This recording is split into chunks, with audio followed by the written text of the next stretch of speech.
Order. ചോദ്യം number 361 Shri C Divakaran, ബഹുമാനപ്പെട്ട തൊഴിലും എക്സൈസ് വകുപ്പ് മന്ത്രി.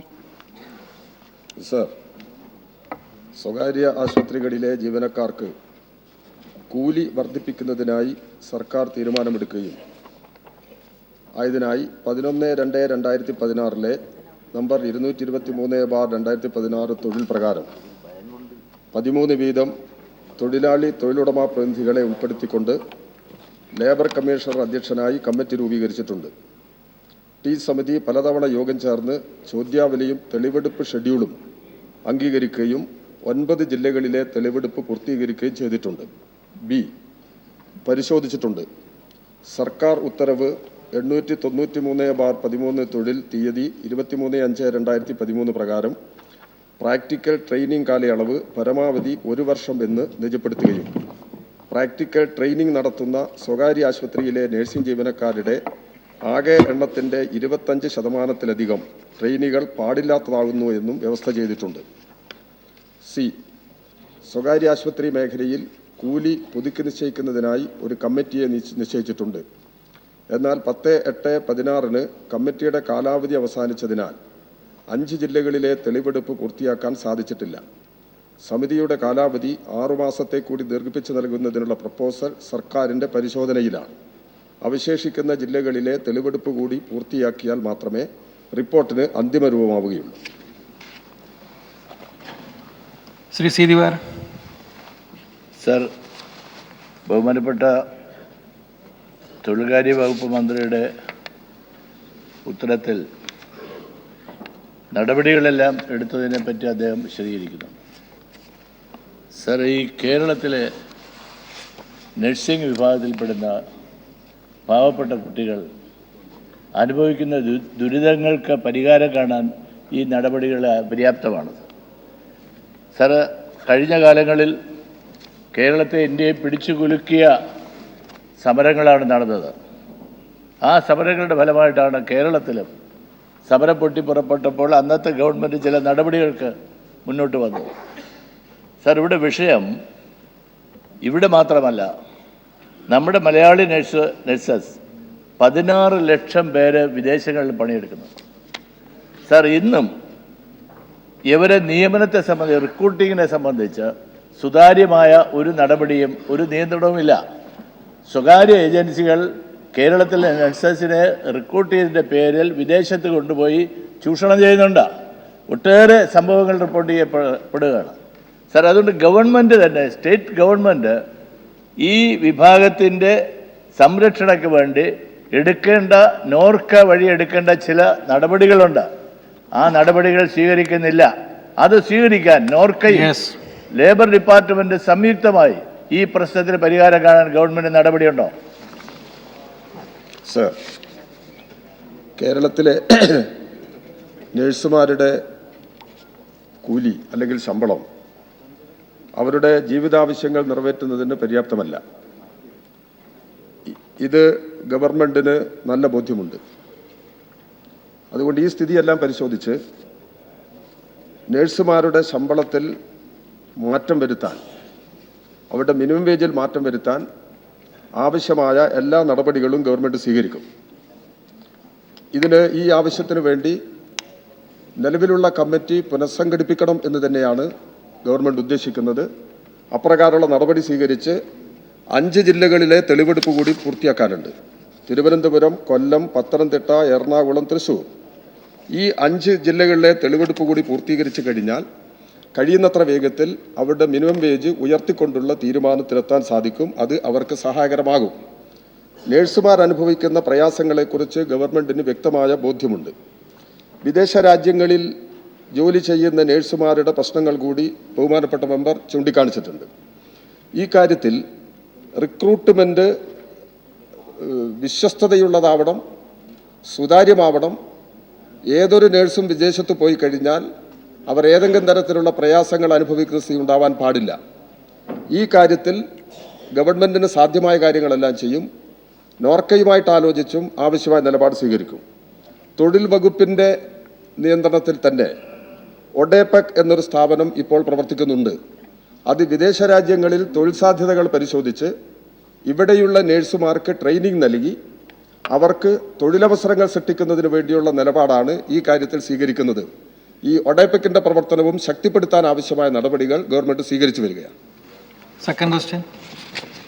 സർ, ബഹുമാനപ്പെട്ട മന്ത്രി പറഞ്ഞത് സ്വാഗതാർഹമാണ്. കാരണം ഇവരുടെ കൂലി വ്യവസ്ഥ, കൂലി മാത്രമല്ല സർവീസ് കണ്ടീഷൻസ് മുഴുവൻ, അവർ 8 മണിക്കൂർ ജോലി ചെയ്യണം, അതുപോലെ അവർക്ക് യൂണിഫോം ഉണ്ടാവണം, അവർക്ക് ഒരു തൊഴിൽ സ്ഥിരത ഉണ്ടാവണം. അതിനാവശ്യമായ സർവീസ് കണ്ടീഷൻസിൽ ഒരെണ്ണം മാത്രമാണ് വേജ് റിവിഷൻ എന്ന് പറയുന്നത്. മന്ത്രി വേജ് റിവിഷൻ മാത്രമാണ് പറഞ്ഞത്, സ്വാഗതാർഹമാണ്. പക്ഷേ ഈ വേജ് റിവിഷൻ്റെ ഒരു ദാരുണമായ അവസ്ഥ, ഈ നഴ്സിങ്ങിന് പഠിക്കുന്ന കുട്ടികൾ 4,50,000 രൂപ വായ്പ എടുത്താൽ 12,000 രൂപ വെച്ച് അവർ തിരിച്ചടക്കണം മാസം തോറും. സാർ, ഇവർ ജോലിക്ക് പ്രവേശിച്ചാൽ ഇവർ കിട്ടുന്നത് 8,000 രൂപ മുതൽ 10,000 രൂപയാണ്. ഒരു കാലത്ത് വായ്പ അടച്ചു തീർക്കാൻ കഴിയില്ല, ജപ്തിക്ക് വിധേയമാകും. അതുകൊണ്ടാണ് വളരെ വേഗം ഇവരുടെ വേജ് റിവിഷൻ 4,000 മുതൽ ചിലയിടത്തൊന്നും കൊടുക്കില്ല. പിന്നെ ഇതിനെ കൈകാര്യം ചെയ്യുന്നത് ബഹുമാനപ്പെട്ട തൊഴിൽ മന്ത്രിക്ക് തൊഴിൽ നിയമങ്ങളെല്ലാം അറിയാലോ. ഇവരെ ഒരു നടപടിയില്ലാതെ അങ്ങ് പുറത്താക്കുകയാണ് സ്വകാര്യ സൂപ്പർ സ്പെഷ്യാലിറ്റി ഹോസ്പിറ്റൽ. നാളെ പോലെ ഇയാൾ വരണ്ട. ചോദ്യത്തിലേക്ക് വരും. ഈ രാജ്യത്ത്, ഈ കേരളത്തിൽ ഇപ്പോഴും നടക്കുകയാണിത്. ഒരു പ്രൊട്ടക്ഷനും ഇല്ല അവർക്ക്, ജോബ് പ്രൊട്ടക്ഷൻ ഇല്ല, അവരുടെ സർവീസ് കണ്ടീഷൻ പ്രൊട്ടക്ട് ചെയ്യുന്നില്ല, ചോദിക്കാൻ ആളില്ല. ഇത് വെറും ഒരു കശുവണ്ടി തൊഴിലാളി തൊഴിൽ തർക്കം പോലെ അല്ല, സെൻസിറ്റീവായിട്ടുള്ളൊരു ഏരിയയാണ്. കേരളത്തിൻ്റെ ആരോഗ്യത്തിൻ്റെ ഡോക്ടർമാരെക്കാൾ വലിയ സർവീസാണ് അവർ ചെയ്യുന്നത്. അവരെ സംരക്ഷിക്കാൻ സർവീസ് കണ്ടീഷനിൽ മാറ്റം വരുത്തണം, അതിന് ഗ്യാരണ്ടി ഉണ്ടാവണം, ജോബ് സെക്യൂരിറ്റി ഉണ്ടാവണം. അവരുടെ ശമ്പളം വളരെ വേഗം, ഇനി 5 ജില്ലയുണ്ട്. മിനിവേസിന്റെ തെളിവെടുപ്പ് എനിക്കും ബഹുമാനപ്പെട്ട മന്ത്രിക്കും അറിയാം എത്ര എടുക്കുമെന്ന്. അതുകൊണ്ട് സമയബന്ധിതമായി സാർ തീർക്കാനുള്ള നടപടികൾ സ്വീകരിക്കണം സാർ. പാവപ്പെട്ട നഴ്സസാണ്, നമ്മുടെ കുട്ടികളാണ് അവര്. സാർ, ബഹുമാനപ്പെട്ട അംഗം ഇവിടെ ചൂണ്ടിക്കാണിച്ചത് ഗൗരവമുള്ള വിഷയം തന്നെയാണ്. നേഴ്സുമാർ അനുഭവിച്ചുകൊണ്ടിരിക്കുന്ന പ്രയാസങ്ങളെക്കുറിച്ച് നല്ല ബോധ്യം ഗവൺമെന്റിനുണ്ട്. നേഴ്സുമാർ അനുഭവിക്കുന്ന പ്രയാസങ്ങൾ ലഘൂകരിക്കുന്നതിനും പരിഹരിക്കുന്നതിനുള്ള നടപടികൾ തന്നെയാണ് ഗവൺമെന്റ് സ്വീകരിക്കുക. ഈ കാര്യത്തിൽ നേഴ്സുമാരുടെ പക്ഷത്ത് തന്നെയാണ് ഗവൺമെന്റ്. ഈ കാര്യത്തിൽ ഒരാശങ്കയും ഉണ്ടാവേണ്ടതില്ല. അവരുടെ വേജ് ഘടനയിലുള്ള മാറ്റം മാത്രമല്ല, അവിടെ മറ്റ് സർവീസ് ആനുകൂല്യങ്ങൾ, ജോലി സ്ഥിരത, അവർ തൊഴിൽ കേന്ദ്രങ്ങളിൽ അനുഭവിച്ചുകൊണ്ടിരിക്കുന്ന പ്രയാസം, ഗവൺമെൻറ് ആശുപത്രികളുമായി ബന്ധപ്പെട്ട് ഇതിനെ നമുക്ക് ബന്ധപ്പെടുത്തി പരിശോധിക്കേണ്ടതുണ്ട്. ഈ ഉത്തരവാദിത്തം ഗവൺമെൻറ് നിർവഹിക്കുമെന്ന് ബഹുമാനപ്പെട്ട അംഗത്തിന് ഉറപ്പിക്കാവുന്നതാണ്. ശ്രീമതി ഗീതാ ഗോപി. സർ, കേരളത്തിലെ നഴ്സിംഗ് സമൂഹത്തിന് വലിയൊരു തൊഴിൽ സാധ്യതയുമായി ബന്ധപ്പെടുത്തിയിട്ടുള്ള പ്രതിസന്ധി നേരിടുന്ന സാഹചര്യത്തിലാണ് സാർ ഈ സർക്കാർ വായ്പ എടുത്ത നഴ്സിംഗ് കോഴ്സിന് വേണ്ടി പഠിക്കുന്ന വിദ്യാർത്ഥികൾക്കായിട്ട് 100 കോടി രൂപ ഈ ഗവൺമെൻറ് ബഡ്ജറ്റിൽ വകകൊള്ളിച്ചത്. സാർ, അതൊരു വലിയൊരു ആശ്വാസമാണ് സാർ. അതോടൊപ്പം തന്നെ കേരളത്തിലെ പുതിയ ജില്ലാ ഹോസ്പിറ്റലുകളിലും അതുപോലെ തന്നെ താലൂക്ക് ആശുപത്രികളിലും 1000 കോടിയുടെ ബഡ്ജറ്റ് പ്രപ്പോസലുമായിട്ടുള്ള കാര്യങ്ങൾ ഈ ഗവൺമെൻറ് നല്ല രീതിയിലേക്ക് കൊണ്ടുവരുന്നത് സാർ, അതും സ്വാഗതമാണ്. Sir, united nurse association president Janvin Shah പറയുന്ന ഒരു കാര്യം സാർ, കേരളത്തിലെ അഭ്യസ്ത വിദ്യരായവരും നഴ്സിംഗ് കോഴ്സ് പഠിച്ച 7 ലക്ഷത്തിൽ പരം വിദ്യാർത്ഥികൾ ഈ തൊഴിൽ സംരംഭം തേടി പോകാൻ ഏകദേശം 18 വിദേശ രാജ്യങ്ങൾ പോലും തൊഴിൽ തേടി പോകാൻ സാർ. അത്തരം സാധ്യതകൾ ഇപ്പോൾ അവിടുത്തെ ചില ആഭ്യന്തര പ്രശ്നങ്ങളും സാമ്പത്തിക മാന്ദ്യം മൂലമൊക്കെ ഇവർക്ക് തൊഴിൽ സാധ്യത വളരെയധികം കുറഞ്ഞു വരും സാർ. അങ്ങനെയുള്ള നഴ്സിംഗ് വിഭാഗത്തിൽ കേരളത്തിൽ സ്വകാര്യ സ്ഥാപനങ്ങളിൽ ജോലിയെടുക്കുന്നവർ 10-12 മണിക്കൂറോളം തൊഴിലെടുക്കും സാർ. പല നിയമങ്ങളും ഇവർക്ക് ഈ ആനുകൂല്യങ്ങളെ സംബന്ധിച്ച് പല നിയമങ്ങളും നിലനിൽക്കുകയും ജോലി സാധ്യത നഷ്ടപ്പെടുന്ന സാഹചര്യത്തിൽ അത്തരം ആനുകൂല്യങ്ങൾ തിരിച്ചു നൽകാനോ നിലവിലുള്ള നിയമ നടപടികൾ വളരെയധികം ബോധപൂർവ്വം സ്വീകാര്യത ലഭിക്കാത്ത രീതിയിലേക്ക് നടപടി പോകുമ്പോൾ ആ രീതിയിൽ നടപടിയിലേക്ക് പോകുന്ന സാഹചര്യത്തിൽ നഴ്സിംഗ് മേഖല, തൊഴിൽ മേഖല നഷ്ടപ്പെടുകയാണ് സാർ. ഒരു വ്യക്തിക്ക് ജോലി നഷ്ടപ്പെടുമ്പോൾ, തൊഴിൽ നഷ്ടപ്പെടുമ്പോൾ ആ നഴ്സിനെ അല്ലെങ്കിൽ ആ ജോലിയെ എങ്ങനെ ബാധിക്കുന്ന രീതിയിലേക്ക് അവരെ പുരോഗതിയിലേക്ക് കൊണ്ടുവരാൻ സാധിക്കും സാർ? എങ്ങനെ അവർക്ക് ആ ജോലി സംബന്ധമായിട്ടുള്ള ആനുകൂല്യങ്ങൾ ഈ ഗവൺമെന്റ് ഇടപെട്ട് കൊടുക്കാൻ സാധിക്കും സാർ? അത്തരം കൊടുക്കുന്ന സംവിധാനത്തിൽ മുഴുവൻ ആനുകൂല്യങ്ങൾ ലഭ്യമാവുന്ന ഒരു നിയമനിർമ്മാണ സംവിധാനം ഈ തൊഴിൽ മേഖല സ്വകാര്യ ആശുപത്രികളിൽ ജോലി ചെയ്യുന്ന നഴ്സുമാരോടുള്ള ഗവൺമെന്റ് നിലപാട് ഞാൻ വ്യക്തമാക്കി കഴിഞ്ഞിട്ടുണ്ട്. അവരുടെ ജോലി സ്ഥിരതയ്ക്ക് സഹായകരമായ എല്ലാ നടപടികളും ഗവൺമെൻറ് സ്വീകരിക്കും. സർ, ഇപ്പോൾ ഈ സ്വകാര്യ മേഖലയിൽ പ്രവർത്തിച്ചു കൊണ്ടിരിക്കുന്ന നഴ്സിംഗ് സ്ഥാപനങ്ങളെല്ലാം, ആശുപത്രികളെല്ലാം നിലവിലുള്ള ഷോപ്പ് ആക്ടിൻ്റെ പരിധിയിൽ പെടുന്നുണ്ട്. അപ്പോൾ ഷോപ്പ് ആക്ടിൻ്റെ അടിസ്ഥാനത്തിൽ എൻഫോഴ്സ്മെൻറ്റ് ശക്തിപ്പെടുത്തി നിയമം കർശനമായി നടപ്പിലാക്കുക എന്നുള്ള നിലപാടാണ് സ്വീകരിക്കേണ്ടത്. ഇതിന് സഹായകരമായ നിലപാട് ഈ സ്വകാര്യ ആശുപത്രികൾ നടത്തുന്ന മാനേജ്മെൻറ്റും സ്വീകരിക്കേണ്ടതുണ്ട്. അവരുമായിട്ടൊരു ഏറ്റുമുട്ടലിനല്ല ഗവൺമെൻറ് ശ്രമിക്കുന്നത്. നിയമം നടപ്പിലാക്കുന്നതിന് അവരെ നിർബന്ധിപ്പിക്കുകയും അവരെ സജ്ജമാക്കുകയും ചെയ്യുന്നുള്ളതാണ്. അതുകൊണ്ട് നഴ്സുമാരുടെ എല്ലാ അവകാശങ്ങളും സംരക്ഷിക്കാൻ സാധിക്കുന്ന നടപടികൾ ഗവൺമെൻറ് സ്വീകരിക്കുന്നതാണ്. Shri T Tyson master, not in the seat. Shri K Rajan. ബഹുമാനപ്പെട്ട അംഗം സി ദിവാകരൻ സൂചിപ്പിച്ചതുപോലെ കേരളത്തിൽ നടന്ന നഴ്സുമാരുടെ എല്ലാ സമരങ്ങളിലും പങ്കെടുത്തൊരു യുവജന സംഘടനാ പ്രവർത്തകനാണ് ഞാൻ. സാർ, യഥാർത്ഥത്തിൽ കേരളത്തിൽ ഇവിടെ എന്തെല്ലാം വാഗ്ദാനങ്ങൾ പറയുമ്പോഴും കേരളത്തിൽ നഴ്സുമാരോട് അതിഭീകരമായ പീഡനമാണ് സ്വകാര്യ മാനേജ്മെൻറ്റുകൾ നടത്തുന്നത്. അത് ശമ്പളത്തിൻ്റെ കാര്യത്തിൽ മാത്രമല്ല, തൊഴിലിടങ്ങളിൽ സുരക്ഷിതത്വം നൽകുന്ന കാര്യത്തിലും അവരുടെ സമയം തീരുമാനിക്കുന്ന കാര്യത്തിലും രാത്രി ഷിഫ്റ്റൊക്കെ അനാവശ്യമായ ആളുകൾ ഒഴിവാക്കാൻ വേണ്ടി അങ്ങ് കൊടുത്ത് എങ്ങനെയെങ്കിലും ഒഴിഞ്ഞു പോകട്ടെ എന്നൊരു സ്ഥിതിവിശേഷമാണ് കാണിക്കുന്നത്.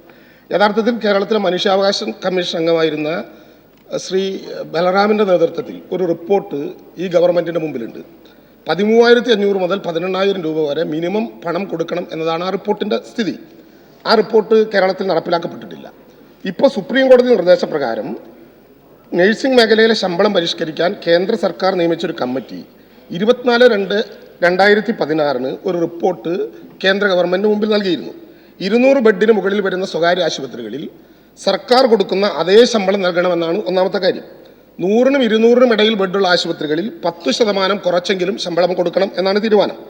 50 കിടക്കയ്ക്ക് മുകളിൽ ആശുപത്രികളിൽ നഴ്സുമാരുടെ മിനിമം ശമ്പളം 20,000 രൂപയെങ്കിലും ആക്കണം എന്നാണ് ആ കമ്മീഷൻ്റെ ഏറ്റവും പ്രധാനപ്പെട്ട റിപ്പോർട്ട്. ഇതനുസരിച്ച് രാജ്യത്തിലെ കേന്ദ്ര ആരോഗ്യ സെക്രട്ടറി ഒക്ടോബർ 20-നകം ഈ തീരുമാനം നടപ്പിലാക്കാൻ എല്ലാ സംസ്ഥാനങ്ങൾക്കും നിർദ്ദേശം കൊടുത്തിട്ടുണ്ട് എന്നാണ് സാർ മനസ്സിലാക്കാൻ കഴിയുന്നത്. അവർ പറഞ്ഞത് കേരളത്തിലെ ഗവൺമെൻറ് ഏറ്റവും പോസിറ്റീവായിട്ടാണ് അതിനെ കണ്ടത് എന്നാണ്. ഞാൻ വളരെ നന്ദിയോടെ തൊഴിൽ മന്ത്രി കേരളത്തിലെ നഴ്സുമാരുടെ, പ്രത്യേകിച്ച് മലയാളിയായ നഴ്സുമാരുടെ കാര്യത്തിൽ ഇടപെടാൻ വേണ്ടി വളരെ ഗൗരവപൂർവ്വം തീരുമാനിച്ചതിനെ സ്വാഗതം ചെയ്യുന്നതോടൊപ്പം കേന്ദ്ര ഗവൺമെന്റിന്റെ, പ്രത്യേകിച്ച് കേന്ദ്ര ആരോഗ്യ സെക്രട്ടറിയുടെ നിർദ്ദേശം വന്ന സാഹചര്യത്തിൽ സ്വകാര്യ ആശുപത്രികളുടെ ശമ്പളം കൊടുക്കാനും സ്വീകരിക്കുമോ സാർ? ഇതാണ് എന്റെ ചോദ്യം. ഞാൻ ഈ നഴ്സുമാരുടെ പ്രശ്നത്തിലുള്ള നിലപാട് ആവർത്തിച്ച് വ്യക്തമാക്കി കഴിഞ്ഞിട്ടുണ്ട്. ഇത് പ്രാവർത്തികമാക്കാനുള്ള നടപടികൾ സ്വീകരിക്കണം. ഗവൺമെൻറ് മാത്രം പോരാ, സമൂഹമാകെ ഈ കാര്യത്തിൽ ഇടപെടേണ്ടതുണ്ട്. ബഹുമാനപ്പെട്ട ജനപ്രതിനിധികളെല്ലാം ഈ സ്വകാര്യ ആശുപത്രികളുടെ ഇന്നത്തെ നില യാഥാർത്ഥ്യബോധത്തോടെ കണ്ട് ഈ സ്ഥിതിയിൽ മാറ്റം വരുത്തുന്നതിന് ഓരോ പ്രദേശത്തും ഇടപെട്ട് സഹായിക്കേണ്ടതുണ്ട്. ട്രേഡ് യൂണിയൻ സംഘടനകൾ ഈ വിഷയങ്ങളെല്ലാം ഉന്നയിക്കുന്നുണ്ട്. ട്രേഡ് യൂണിയൻ സംഘടനകൾ ഉന്നയിക്കുന്ന വിഷയങ്ങളെല്ലാം ന്യായമാണ്. അതുകൊണ്ട് ഈ പ്രശ്നത്തിന് പരിഹാരം കാണത്തക്ക നിലയിലുള്ള നിലപാടെടുക്കണം. സർ, ബഹുമാനപ്പെട്ട അംഗം ചൂണ്ടിക്കാണിച്ചിട്ടുള്ള ഒരു കമ്മിറ്റി റിപ്പോർട്ടിൻ്റെ കാര്യം പറഞ്ഞു. ഈ കമ്മിറ്റി സുപ്രീം കോടതി വിധിയുടെ അടിസ്ഥാനത്തിൽ 2016 ജനുവരി 29-ന് സുപ്രീം കോടതിയുടെ ഒരു വിധിയുടെ അടിസ്ഥാനത്തിലാണ് ഒരു കമ്മിറ്റി ഫോം ചെയ്തത്. ആ കമ്മിറ്റി 2016 ഫെബ്രുവരിയിൽ 2016 കോടതി വിധിയുടെ അടിസ്ഥാനത്തിൽ 2016 ഫെബ്രുവരി 24 കമ്മിറ്റി രൂപീകരിച്ചു. ആ കമ്മിറ്റിയുടെ ഒരു നിർദ്ദേശമാണ് വന്നിരിക്കുന്നത്. ആ നിർദ്ദേശം സെപ്റ്റംബർ അവസാനം കേരളത്തിൽ ഗവൺമെൻറ്റിൻ്റെ കയ്യിൽ കിട്ടിയിട്ടുണ്ട്. അവരുടെ ശുപാർശകൾ ഹെൽത്ത് ഡിപ്പാർട്ട്മെൻറ്റിൻ്റെ കയ്യിൽ കിട്ടിയിട്ടുണ്ട്. ആ ശുപാർശയുടെ അടിസ്ഥാനത്തിൽ കാര്യങ്ങൾ എന്തെല്ലാം ചെയ്യാൻ കഴിയുമെന്നുള്ളത് നമുക്ക് പരിശോധിക്കേണ്ടതുണ്ട്. ഇവിടെ ഇപ്പോൾ നിലവിലുള്ള അവരുടെ മിനിമം വേജ്, BSc നേഴ്സിംഗ് കഴിഞ്ഞിട്ടുള്ള ഒരു നേഴ്സിൻ്റെ മിനിമം കൂലി 11,747 രൂപയാണ്. ഈ കൂലി ഒരു തരത്തിലും പര്യാപ്തമല്ല. അതുകൊണ്ട് ഈ കാര്യങ്ങളെല്ലാം ഗൗരവമായി പരിശോധിച്ച് നമ്മുടെ മിനിമം വേജ് ഇതിനകത്തുള്ള കമ്മിറ്റി പുനഃസംഘടിപ്പിച്ച് തെളിവെടുപ്പ് പൂർത്തിയാക്കി അതിവേഗം സമയബന്ധിതമായി ഈ തീരുമാനം കൈക്കൊള്ളുന്നതോടുകൂടി വേജിൽ നമുക്ക് ആവശ്യമായിട്ടുള്ള മാറ്റങ്ങൾ വരുത്താൻ കഴിയും. അവരുടെ മറ്റ് സർവീസ് ആനുകൂല്യങ്ങളും അവരുടെ സുരക്ഷിതത്വവും ഉറപ്പുവരുത്താൻ ആവശ്യമായിട്ടുള്ള എല്ലാ നടപടികളും ഇതിനോടനുബന്ധമായി തന്നെ സ്വീകരിക്കാൻ കഴിയുന്നതാണ്. ഈ കാര്യത്തിൽ ഗവൺമെൻറ് ഒരു തരത്തിലും പുറകോട്ട് പോകുന്ന പ്രശ്നമില്ല. നിവേദനം ലഭിച്ചതിൻ്റെ അടിസ്ഥാനത്തിലാണ് ഡോക്ടർ ബലരാമൻ കമ്മിറ്റി, അതായത് മനുഷ്യാവകാശ കമ്മീഷൻ്റെ ചെയർമാൻ എന്നുള്ള നിലയിൽ ഡോക്ടർ ബൽരാമൻ കമ്മിറ്റി രൂപീകരിക്കുകയും അദ്ദേഹം എല്ലാ ജില്ലകളിലും പോയി തെളിവെടുപ്പ് നടത്തുകയും അതിൻ്റെ അടിസ്ഥാനത്തിൽ റിപ്പോർട്ട് ഇവിടെ സമർപ്പിക്കുകയും ചെയ്തിട്ടുണ്ട്. സർ, ആ റിപ്പോർട്ട് സമർപ്പിച്ചതിൻ്റെ അടിസ്ഥാനത്തിൽ ചില നടപടികൾ ഒക്കെ ആ കാലഘട്ടത്തിൽ നടപ്പാക്കാൻ കഴിഞ്ഞു. വേതനം പണ്ടുണ്ടായിരുന്നതിനേക്കാൾ കുറേ കൂടി വർദ്ധിപ്പിക്കുവാൻ കഴിഞ്ഞു. പക്ഷേ ഇന്നത്തെ ഒരു നിലവാരമനുസരിച്ച് സർ, ഈ പാവപ്പെട്ട നഴ്സുമാരുടെ അവസ്ഥ വളരെ മോശമാണ്. അവർക്ക് കൂടുതൽ വേതനം കൊടുക്കുന്നതിന് ഇപ്പോൾ സുപ്രീം കോടതിയുടെ വിധിയെക്കുറിച്ച് അങ്ങ് ഇവിടെ സൂചിപ്പിക്കുകയുണ്ടായി. ആ സുപ്രീം കോടതിയുടെ വിധിയും ഡോക്ടർ ബൽരാമൻ കമ്മിറ്റിയുടെ റിപ്പോർട്ടും കൂടി പരിശോധന നടത്തിക്കൊണ്ട് ഇതിനൊരു തീരുമാനമെടുക്കുവാൻ ഒരു നടപടി സ്വീകരിക്കുമോ എന്നുള്ളതാണ്. സർ, ബഹുമാനപ്പെട്ട സ്പീക്കർ അതിൻ്റെ ഇടയിൽ ഇടപെട്ട് ചോദിച്ചൊരു കാര്യത്തിന് ഞാൻ ഗവൺമെൻറ് നിലപാട് പറഞ്ഞിട്ടുണ്ട്. നിലവിലുള്ള സാഹചര്യങ്ങളെല്ലാം പരിശോധിച്ച് ഇവരുടെ നഴ്സുമാരുടെ ജീവിതസ്ഥിതിയിൽ മാറ്റമുണ്ടാക്കാൻ എന്തെല്ലാം നടപടികളാണോ സ്വീകരിക്കാൻ സാധിക്കുക, ഈ കാര്യങ്ങൾ ഗവൺമെൻറ് പരിശോധിച്ച് ആവശ്യമായ നിലപാടുകൾ സ്വീകരിക്കും. ബഹുമാനപ്പെട്ട അംഗം ശ്രീ അടൂർ പ്രകാശ് ഇവിടെ ചൂണ്ടിക്കാണിച്ചതുപോലെ ഇവിടെ വന്ന ശുപാർശകളെല്ലാം ഈ കാര്യങ്ങൾ നടപ്പിലാക്കുന്നതിൽ ഗവൺമെൻറ് പരിശോധനയ്ക്ക് വിധേയമാക്കും. അതിൻ്റെ എല്ലാം അടിസ്ഥാനത്തിലുള്ള ഒരു സമീപനമാണ് ഈ കാര്യത്തിൽ ഗവൺമെൻറ് സ്വീകരിക്കുക. ശ്രീമതി എസ് ബിജിമോൾ. ഇവിടെ ബഹുമാനപ്പെട്ട MLA സി ദിവാകരനെ ഉന്നയിച്ച വിഷയമാണ് ഈ റിക്കവറി നടപടികളുമായി ബന്ധപ്പെട്ട നോട്ടീസുകൾ ആളുകൾക്ക് വന്നുകൊണ്ടേയിരിക്കുകയാണ്. നഴ്സിംഗുമായി ബന്ധപ്പെട്ട വായ്പ എടുത്ത ആളുകൾക്ക് ജോലി കിട്ടുന്നതിന് മുമ്പായി തന്നെ ഈ നോട്ടീസുകൾ വരുന്ന സാഹചര്യത്തിൽ ഈ റിക്കവറി നടപടികൾ നിർത്തിവെക്കുന്നതിന് ഒരു മൊറട്ടോറിയം പ്രഖ്യാപിക്കുന്നതിനും ഗവൺമെൻറ് തയ്യാറാകും. 100 കോടി രൂപ ഇപ്പം നമ്മൾ വകയിരുത്തിയിട്ടുണ്ട്, എങ്കിൽ പോലും നോട്ടീസുകൾ മുറക്കി വരുന്നുണ്ട്. അതൊന്ന് നിർത്താൻ ഗവൺമെൻറ്. സർ, ഇത് തൊഴിൽ വകുപ്പിൻ്റെ പരിധിയിൽ മാത്രം പെടുന്നൊരു വിഷയമല്ല ഇത്. ബഹുമാനപ്പെട്ട അംഗം നിർദ്ദേശിച്ച കാര്യങ്ങൾ ഗവൺമെൻറ് പരിശോധനയ്ക്ക് വിധേയമാക്കി സാധ്യമായ നടപടികൾ സ്വീകരിക്കും. ശ്രീ തിരുവഞ്ചൂർ രാധാകൃഷ്ണൻ. സാർ, നേഴ്സിംഗ് രംഗത്ത് ഏറ്റവും പ്രധാനപ്പെട്ട ഒരു പ്രശ്നം ജെൻഡർ ഡിസ്ക്രിമിനേഷനാണ്. സാർ, ഒന്ന് നമ്മളുടെ സ്ത്രീകളായിട്ടുള്ള നേഴ്സസ് അവർക്ക് കുറേ ജോലി കിട്ടുന്നുണ്ട്, പക്ഷേ അൺഎംപ്ലോയിഡാണ്. അവർക്ക് കൊടുക്കേണ്ട വേതനം കിട്ടുന്നില്ല. ആ വേതനത്തെക്കുറിച്ച് ഇവിടെ സംസാരിച്ചു, മന്ത്രി മറുപടിയും പറഞ്ഞു. സാർ, ഇവിടെ ഇപ്പോൾ വന്നിരിക്കുന്ന ഒരു പ്രത്യേക പ്രശ്നം, പുരുഷന്മാരായിട്ടുള്ള നേഴ്സസിനെ അവിടെ പ്രവേശിപ്പിക്കുകയില്ല. തീർത്തും ജെൻഡർ ഡിസ്ക്രിമിനേഷൻ നടന്നുകൊണ്ടിരിക്കുന്ന രംഗമാണ്. സാർ, അതിനൊരു കാരണമുണ്ട്. അതിൻ്റെ കാരണം ഇവിടെ നേരത്തെ ഒരു സമരം നടന്നു എന്നുള്ള പശ്ചാത്തലമാണ്. സാർ, ഇവിടെ നേഴ്സിംഗ് പാസ്സായതിനു ശേഷം ഈ കുട്ടികൾ ജോലി കിട്ടാത്തത് കൊണ്ട് ബാങ്കിലെ തുക അടയ്ക്കാൻ കഴിയാതെ വസ്തു ജപ്തി ചെയ്ത് വഴിയാധാരമാകുന്ന ഒരു നിലയിൽ നിൽക്കുകയാണ്. സാർ, ആ കുട്ടികളെ സഹായിക്കുന്നതിന് വേണ്ടി എന്തെങ്കിലും നടപടി വേണ്ടേ? സാർ, ഈ കേരളത്തിൽ ഒരിടത്തും ഇതുപോലുള്ള ആളുകൾക്ക്, ഈ കുട്ടികൾക്ക് ജോലി കിട്ടാനുള്ള സാധ്യതയില്ല. ഗവൺമെൻറ് ഇൻ്റർഫിയറൻസ് വേണം. ഗവൺമെൻറ് ഇമ്മീഡിയറ്റ് ആയിട്ട് ഇടപെട്ട് ഈ പ്രശ്നത്തിന് പരിഹാരമുണ്ടാക്കാൻ ശ്രമിക്കുമോ? സർ, ഗവൺമെൻറ് ആശുപത്രികളായാലും സ്വകാര്യ ആശുപത്രികളായാലും നേഴ്സുമാർ ഏറ്റവും കൂടുതൽ സേവനം നടത്തുന്നവരാണ്. എല്ലാവർക്കും അതറിയാം. അതിനനുസൃതമായ പരിഗണന അവർക്ക് കിട്ടണം.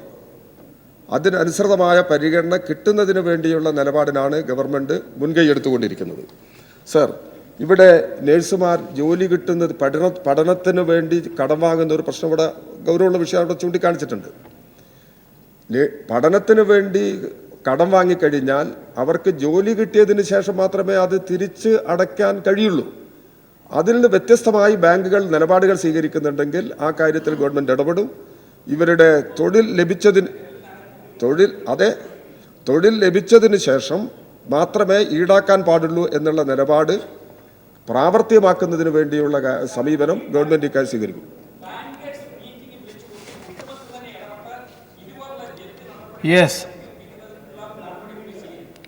പരിശോധിക്കാം. ശ്രീ KD പ്രസേനൻ. സർ, 200-ലധികം സ്വകാര്യ ആശുപത്രികൾ അനുബന്ധമായി നടത്തിവരുന്ന സ്വകാര്യ ആശുപത്രികൾ അനുബന്ധമായി നടത്തിവരുന്ന സ്വാശ്രയ നഴ്സിംഗ് കോളേജുകളിലെ ജീവനക്കാരുടെ സ്ഥിതി അതീവ ദയനീയമാണ്. MSc നഴ്സിംഗ് പാസ്സായി ഇത്തരം സ്ഥാപനങ്ങളിൽ ട്യൂട്ടർമാരായി ജോലി ചെയ്തു വരുന്ന ആളുകൾക്ക് 7,000-8,000 മാത്രമാണ് പ്രതിമാസ വേതനം നൽകി വരുന്നത്. മറ്റ് ജീവനക്കാരുടെ സ്ഥിതിയും ഇതിലേറെ കഷ്ടമാണ്. പൊതുവെ സ്വകാര്യ ആശുപത്രികളിലെ ഓഫീസ് ജീവനക്കാരുടെ സേവനവേതന വ്യവസ്ഥയും ഇതുപോലെ നഴ്സിംഗ് ട്യൂട്ടർമാരുടെ സേവനവേതന വ്യവസ്ഥയുമെല്ലാം ഇതിലധികം ദയനീയമാണ് എന്നതാണ് വസ്തുത. അക്കാര്യത്തിൽ ഇടപെടാൻ ഗവൺമെൻറ് ഉദ്ദേശിക്കുന്നു. സർ, ഇവിടെ കേരളത്തിൽ രജിസ്റ്റർ ചെയ്ത സ്വകാര്യ ആശുപത്രികൾ 4100 ഇതിൽ നേഴ്സുമാരുൾപ്പെടെ 1,10,000 ജീവനക്കാരുണ്ട് എന്നുള്ളതാണ് ഇപ്പോഴത്തെ കണക്ക്. അപ്പം ഈ ജീവനക്കാരുടെ ഇതിലെല്ലാ വിഭാഗവും പെടും. നേഴ്സുമാർ മാത്രമല്ല, മറ്റെല്ലാ വിഭാഗങ്ങളും പെടും. ഈ എല്ലാ വിഭാഗം ജീവനക്കാർക്കും സംരക്ഷണം കൊടുക്കുന്ന നിലപാടാണ് ഗവൺമെൻറ് സ്വീകരിക്കുക. Shri P C George. ഇവിടെ ബഹുമാനപ്പെട്ട മന്ത്രി ഇപ്പോൾ നേഴ്സുമാരുടെ ഇഷ്യൂ പറയുന്നത് ഇപ്പോൾ ഇവിടെ മൊത്തമായി വിദ്യാഭ്യാസ ലോണിൻ്റെ കാര്യം ചർച്ച വന്നതാണ്. ഈ സഭയിൽ ആ വിഷയം ഉന്നയിച്ച സബ്മിഷൻ ഞാൻ തന്നെ ഉന്നയിച്ച് ഞാൻ ഓർക്കുകയാണ് സാർ. പക്ഷേ ബഹുമാനപ്പെട്ട മുഖ്യമന്ത്രി അന്ന് ഒരു ഉറപ്പ് നൽകി, ഒരാളുടെ വീട്ടിൽ നിന്ന് പോലും വീട് വെച്ചു കൊടുക്കാൻ നടക്കുന്ന ഇടതുപക്ഷ ഗവൺമെൻറ് ഒരു കാരണവശാലും ഒരു വ്യക്തിയെപ്പോലും വീട്ടിൽ നിന്ന് ഇറക്കിടാൻ അനുവദിക്കുന്ന പ്രശ്നമില്ല. ഉദ്യോഗസ്ഥന്മാർ ആവശ്യമില്ലാതെ വെറുതെ കയറി ഒപ്പിട്ട് കൊടുത്ത് ജപ്തിയിലേക്ക് പോകരുതെന്ന് പറഞ്ഞു. സർ, അത് കഴിഞ്ഞ് സൗമ്യത ഉണ്ടായിട്ടുണ്ട്. ആ വസ്തുത എന്ന് പറയണം, നന്ദിയോട് പറയുകയാണ്, അതുണ്ടായിട്ടുണ്ട്. പക്ഷേ എങ്കിലും ഇപ്പോഴും ബാങ്ക് ഉദ്യോഗസ്ഥന്മാർ നിലയ്ക്ക് നിൽക്കുന്നില്ല. വിദ്യാഭ്യാസ ലോൺ എടുത്ത കുടുംബങ്ങളെ പീഡിപ്പിക്കുന്നതിൽ ഒരു മടിയുമില്ലാതെ ബാങ്കിൽ ഉദ്യോഗസ്ഥന്മാർ. കേരളത്തിലെ മുഖ്യമന്ത്രിയേക്കാൾ ഉയർന്ന സ്ഥാനമാണോ ഒരു ബാങ്കിൻ്റെ മാനേജർ? ഇവരോടൊക്കെ ഒന്ന് ചോദിക്കണ്ടേ? ചോദിക്കാതിരുന്ന കുഴപ്പമാണ്. അവിടെ ബഹുമാനപ്പെട്ട മുഖ്യമന്ത്രി ഈ ബാങ്കിങ് അസോസിയേഷൻ്റെ ഭാരവാഹികളെ വിളിച്ച് ഞാൻ മുഖ്യമന്ത്രിയാണെന്ന് അവന്മാരെന്ന് പറഞ്ഞ് മനസ്സിലാക്കാനുള്ള സന്മനസ് കാണിച്ചാൽ മതി, എല്ലാം നന്നാവും. അതുകൊണ്ട് ഈ ബാങ്കിങ് ഉദ്യോഗസ്ഥന്മാരെ നിർബന്ധമായും വിളിച്ചു വരുത്തി തൊഴിൽ മന്ത്രി മേലിൽ മാന്യമായ പെരുമാറ്റം ഈ മേഖല ഉണ്ടാകാൻ നിർദ്ദേശം കൊടുക്കാൻ തയ്യാറാകുമോ? സർ, ചില ബാങ്ക് മാനേജ്മെൻറ്റ് ഇത്തരത്തിലുള്ള നിലപാടുകൾ സ്വീകരിക്കുന്നുണ്ട്. ഇവിടുത്തെ സമീപനം ബഹുമാനപ്പെട്ട മുഖ്യമന്ത്രി നേരത്തെ സഭയ്ക്ക് ഉറപ്പ് നൽകിയതാണ് ഗവൺമെൻറ് സമീപനം. അപ്പോൾ ഈ കാര്യത്തിൽ ബാങ്ക് മാനേജ്മെൻറ്റ് ആവശ്യമായ നിലപാടുകൾ സ്വീകരിക്കുന്നില്ലെങ്കിൽ അത് പരിശോധിച്ച് ബാങ്ക് മാനേജ്മെൻറ്റിനെ വിളിച്ച് ഗവൺമെൻറ്റിൻ്റെ ഈ നിലപാടിനനുസരിച്ച് അവർ സഹകരിക്കണം എന്ന് അവരോട് ആവശ്യപ്പെട്ട് നിലപാടുകൾ സ്വീകരിക്കുന്നത്. ശ്രീ ബി സത്യൻ. ഒരു പരിഷ്കൃത സമൂഹത്തിൽ ഒരു സ്ഥാപനങ്ങൾ നിലനിൽക്കാൻ ഇല്ലാത്ത അവസ്ഥയാണ് സാർ ഈ ആശുപത്രി കച്ചവട സ്ഥാപനങ്ങളായി മാറി. അത് ആരും വരുന്നില്ല. അതെ, മെഡിക്കൽ കോളേജുകളും അതിന് കീഴെ വരുന്ന ഈ തിരുവനന്തപുരം പട്ടണത്തിൽ തന്നെ ആശുപത്രി നോക്കുക സാർ. ആ ആശുപത്രിയിൽ നടക്കുന്നത് ഇപ്പൊ നിയമം ഇല്ലാഞ്ഞിട്ടല്ല, നിയമം നടപ്പിലാക്കുന്ന കാര്യത്തിൽ ബൈ എൻഫോഴ്സ്മെന്റ് അക്കാര്യത്തിലാണ് ഗൗരവമായി വരേണ്ടത് സാർ. ഇവിടെ പറഞ്ഞല്ലോ ജെൻഡർ ഡിസ്ക്രിമിനേഷൻ പറഞ്ഞു, അതുപോലെ തന്നെ നിലനിൽക്കുന്ന ഈ തൊഴിൽ മേഖലയിൽ തൊഴിൽ നിയമങ്ങളുണ്ട് സാർ. ആ തൊഴിൽ നിയമങ്ങളെല്ലാം കാറ്റിൽ പറത്തി നടത്തുന്ന മാനേജ്മെൻറ്റുകൾ, ആ മാനേജ്മെൻറ്റുകളെ കൂടി സപ്പോർട്ട് ചെയ്യുന്ന നിലയിലേക്ക് വരികയാണ് നമ്മുടെ തൊഴിൽ വകുപ്പ്. അത് ശരിയായ വണ്ണം ഇടപെടൽ നടത്തിയാൽ സാർ ഈ സ്ഥാപനങ്ങൾ നിയന്ത്രിക്കാൻ കഴിയും. അതിനു വേണ്ടിയിട്ടുള്ള നടപടി അങ്ങ് സ്വീകരിക്കും. സർ, നിയമങ്ങൾ നടപ്പിൽ വരുത്തുന്നതിന് എൻഫോഴ്സ്മെൻറ്റ് പ്രവർത്തനം ശക്തിപ്പെടുത്താനുള്ള നടപടികൾ ഗവൺമെൻറ് സ്വീകരിക്കും. ചോദ്യം number 362 Shri K V Vijayadas, ബഹുമാനപ്പെട്ട പട്ടികജാതി പട്ടികവർഗ പിന്നോക്ക സമുദായക്ഷേമ നിയമ സാംസ്കാരിക വകുപ്പ് മന്ത്രി. സർ, എ ഉണ്ട്. ബി, ഗർഭാവസ്ഥയുടെ 3-ാം മാസം കഴിഞ്ഞ് കുഞ്ഞിന് 1 വയസ്സ് തികയും വരെ പ്രതിമാസം 1000 രൂപ നിരക്കിൽ പരമാവധി 18 മാസം ഗുണഭോക്താക്കൾക്ക് ധനസഹായം നൽകി വരുന്നു. ഗർഭാവസ്ഥയിലുള്ളവരും മുലയൂട്ടുന്ന അമ്മമാർക്കും ആരോഗ്യ സംരക്ഷണം ഉറപ്പുവരുത്തുകയാണ് പദ്ധതിയിലൂടെ ലക്ഷ്യമിടുന്നത്. സി, ആദിവാസികളുടെ ഇടയിൽ പോഷകാഹാരക്കുറവ് മൂലമുള്ള ശിശുമരണങ്ങൾ പരിഹരിക്കാൻ പട്ടികവർഗ വികസന വകുപ്പ്, സാമൂഹ്യ നീതി വകുപ്പ്, ആരോഗ്യ വകുപ്പ് എന്നിവ വിവിധ പദ്ധതികൾ ആവിഷ്കരിച്ച് നടപ്പിലാക്കി വരുന്നു. പട്ടികവർഗ വികസന വകുപ്പിന് കീഴിൽ ഭക്ഷ്യസഹായ പദ്ധതി, ഗർഭിണികൾക്കും മുലയൂട്ടുന്ന അമ്മമാർക്കുമായി ജനനി ജന്മരക്ഷാ പദ്ധതി എന്നിവ നടപ്പിലാക്കി വരുന്നു. സാമൂഹ്യ നീതി വകുപ്പിന് കീഴിൽ അംഗനവാടികൾ മുഖേന ഗർഭിണികൾക്കും കുട്ടികൾക്കും പ്രത്യേക പോഷകാഹാരം നൽകുന്ന പദ്ധതി, പ്രീ സ്കൂൾ കുട്ടികൾക്ക് പാൽ, മുട്ട എന്നിവ വിതരണം ചെയ്യുന്ന പദ്ധതി, ശിശുക്കൾക്കായി അമൃതം ന്യൂട്രിമിക്സ് വിതരണം ചെയ്യുന്ന പദ്ധതി നടപ്പിലാക്കി വരുന്നു. പെൺകുട്ടികൾക്ക് പൂരക പോഷകാഹാരം വിതരണം ചെയ്യുന്ന ശലഭ പദ്ധതിയും പോഷകാഹാര അപര്യാപ്തതമുള്ളവരെ കണ്ടെത്തി സപ്ലിമെൻ്ററി ന്യൂട്രീഷൻ പ്രോഗ്രാം പദ്ധതിയും നടപ്പിലാക്കി വരുന്നു. മേൽപ്പറഞ്ഞവ കൂടാതെ മുമ്പ് ആദിവാസി ശിശുമരണങ്ങൾ കൂടുതലായി കണ്ടെത്തിയിട്ടുള്ള അട്ടപ്പാടി മേഖലയിൽ ആരോഗ്യ വകുപ്പിന് കീഴിൽ 3 ന്യൂട്രീഷൻ റീഹാബിലിറ്റേഷൻ സെൻ്ററുകൾ പ്രവർത്തിക്കുന്നു. പ്രസ്തുത സെൻ്ററുകളിൽ പോഷകാഹാര കുറവുള്ളവരെ കണ്ടെത്തി സെൻ്ററുകളിൽ കൊണ്ടുവന്ന് ആവശ്യമായ പരിചരണവും ചികിത്സയും നൽകുന്നു. സാമൂഹ്യനീതി വകുപ്പിന് കീഴിൽ അട്ടപ്പാടി മേഖലയിൽ മൊത്തം 192 ഊരുകളിൽ 93 കമ്മ്യൂണിറ്റി കിച്ചണുകൾ പ്രവർത്തിക്കുന്നു. ഈ സർക്കാർ അധികാരത്തിൽ വരുമ്പോൾ 52 കമ്മ്യൂണിറ്റി കിച്ചണുകളാണ് പ്രവർത്തിച്ചിരുന്നത്. ഇവിടെ നിന്നും പാചകം ചെയ്ത ഭക്ഷണം വിതരണം ചെയ്യുന്നു. ബാക്കി ഊരുകളിൽ 1 മാസത്തിനുള്ളിൽ കമ്മ്യൂണിറ്റി കിച്ചണുകൾ പ്രവർത്തിപ്പിക്കാനുള്ള നടപടികൾ സ്വീകരിച്ചു വരുന്നു. പട്ടികവർഗ വകുപ്പ് ഇതിനു വേണ്ടി 3,48,00,000 രൂപ കുടുംബശ്രീക്ക് കൈമാറിയിട്ടുണ്ട്. പോഷകാഹാര കുറവ് മൂലമുണ്ടാകുന്ന ആരോഗ്യ പ്രശ്നങ്ങൾ തരണം ചെയ്യുന്നതിന് പട്ടികവർഗ വികസന വകുപ്പ്, ആരോഗ്യ വകുപ്പ്, തദ്ദേശ സ്വയംഭരണ വകുപ്പ് എന്നിവയുടെ സഹായത്തോടെ കൗൺസിലിങ്ങും ബോധവൽക്കരണ പരിപാടികളും സംഘടിപ്പിച്ചു വരുന്നു. Shri K V Vijayadas. Sir, സർക്കാർ ഉത്തരവിന് വിരുദ്ധമായി ജനനി ജന്മരക്ഷാ പദ്ധതി നടപ്പിലാക്കുകയും അത് ഡയറക്ടറേറ്റ് കേന്ദ്രീകരിച്ച് നടപ്പിലാക്കുകയും നിർദ്ദേശത്തിന് വിരുദ്ധമായി തപാൽ വകുപ്പ് വഴി മണി ഓർഡർ ആയി പണം ഗുണഭോക്താക്കൾക്ക് അയച്ചു കൊടുത്ത് ഒരു കൂട്ടം ഉദ്യോഗസ്ഥന്മാർ ലക്ഷക്കണക്കിന് രൂപയാണ് കഴിഞ്ഞ കാലഘട്ടത്തിൽ പണം തട്ടിയെടുത്തത്. ഇത്തരം അഴിമതിക്കെതിരെ ശക്തമായ നടപടി സ്വീകരിച്ചിട്ടുണ്ടോ? ഒരു കൂട്ടം ഉദ്യോഗസ്ഥന്മാരെ ഏത് രീതിയിലാണ് ഗവൺമെൻറ് ഇവിടെ സമീപിക്കുന്നത്? ഇക്കാര്യത്തെ സംബന്ധിച്ച് വിശദീകരണം നൽകുക. സാർ, ഇതുമായി ബന്ധപ്പെട്ടുകൊണ്ട് 2013, 2014, 2014, 2015 എന്നീ വർഷങ്ങളിൽ ഫണ്ട് ചെലവഴിച്ചതുമായി ബന്ധപ്പെട്ടുകൊണ്ട് ഫിനാൻസ് വകുപ്പ് ക്രമക്കേട് കണ്ടെത്തുകയും ഉത്തരവാദിയായ അന്നത്തെ അസിസ്റ്റന്റ് ഡയറക്ടർ, വിദ്യാഭ്യാസം കൈകാര്യം ചെയ്യുന്ന അസിസ്റ്റന്റ് ഡയറക്ടർ ശ്രീ ബി പ്രേമദാസിനെ സസ്പെൻഡ് ചെയ്യുകയും ചെയ്തു. ഇത് സംബന്ധിച്ച് വകുപ്പ് തലത്തിൽ അന്വേഷണം നടക്കുന്നുണ്ട്. പൂർത്തിയാകുന്ന മുറയ്ക്ക് ആവശ്യമെങ്കിൽ അത് വിജിലൻസ് അടക്കമുള്ള അന്വേഷണത്തിന് വിടാൻ ഗവൺമെൻറ് തയ്യാറാണ്. Yes, second question. Sir. റെഡിയാണേ?